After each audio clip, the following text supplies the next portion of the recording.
Et les Ceylandais à l'attaque avec offert, de l'autre côté la reprise et c'est l'ouverture du score pour le HC Bienne.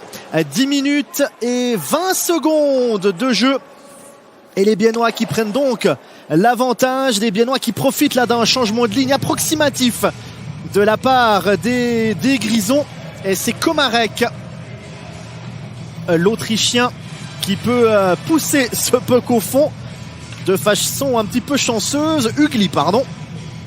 Ugly avec le 61. On avait dans un premier temps vu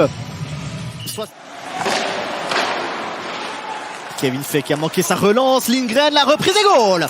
Et c'est l'égalisation de la part des Davosiens. 14 minutes et 55 secondes de jeu. Lindgren qui remet les deux équipes à égalité. Mais alors, quel mauvais dégagement de la part de Kevin Fay. Ouais, et je soupçonne la Palouchaille de s'être caché derrière Monsieur Ebaisen. Lindgren qui manque sa première reprise et qui ensuite arrive à tromper Joran van Pottelberg.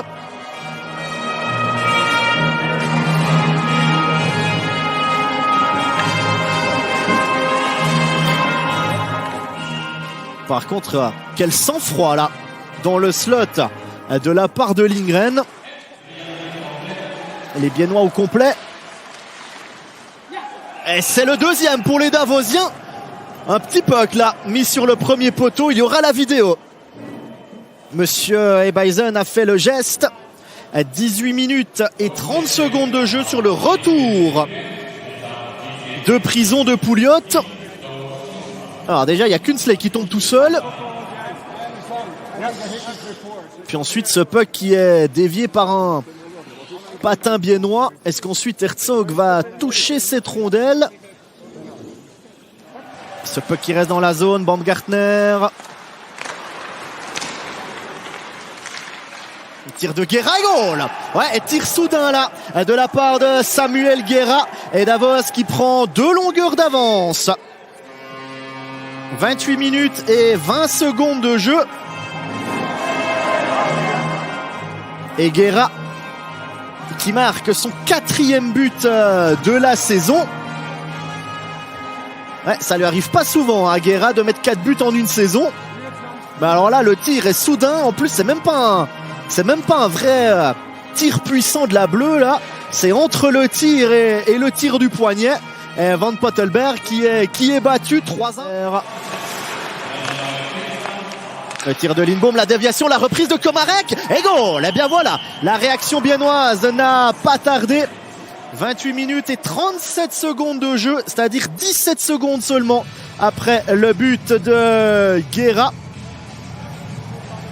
Et Komarek qui arrive à tromper Mayer. Ouais, alors ça s'est pas joué à grand chose.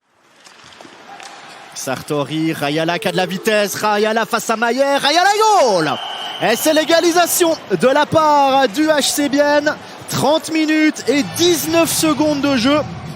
Rayala qui marque un sacré but là, parce qu'il y a déjà l'entrée de zone à l'envers de la barre de Tony Rayala. Puis ensuite il y a sa feinte devant Robert Mayer. Ouais, un petit peu comme Ugly l'autre fois.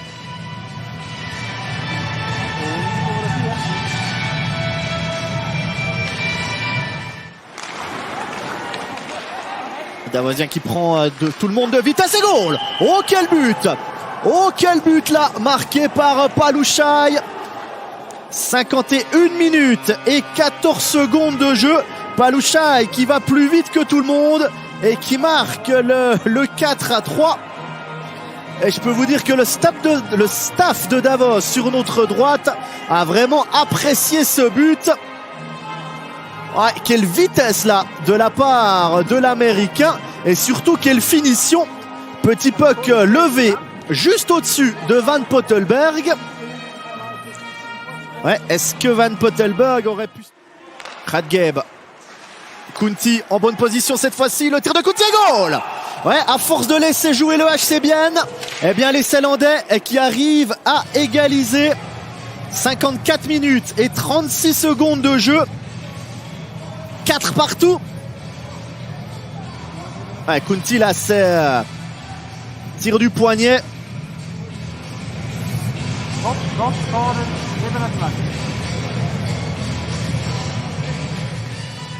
Il n'y a pas de déviation de Kunsley. Par contre, son travail, ce sont les Biennois qui peuvent aller de l'avant. Rayala qui arrive dans son bureau. La petite passe de Rayala et goal. Et c'est le but signé par Moser. Yanis Moser qui avait déjà marqué en prolongation à Langnau, qui marque son 4e but de la saison. Ouais, alors Moser qui s'est retrouvé devant Robert Mayer sur ce travail de Rayala. Rayala qui aurait pu tirer. Petit puck pour Moser là qui est venu devancer Palouchaï. Et le HC Bienne qui s'impose donc ce soir 5-4 dans un match quand même assez fou où les Biennois perdaient 3-1 à la 29e minute.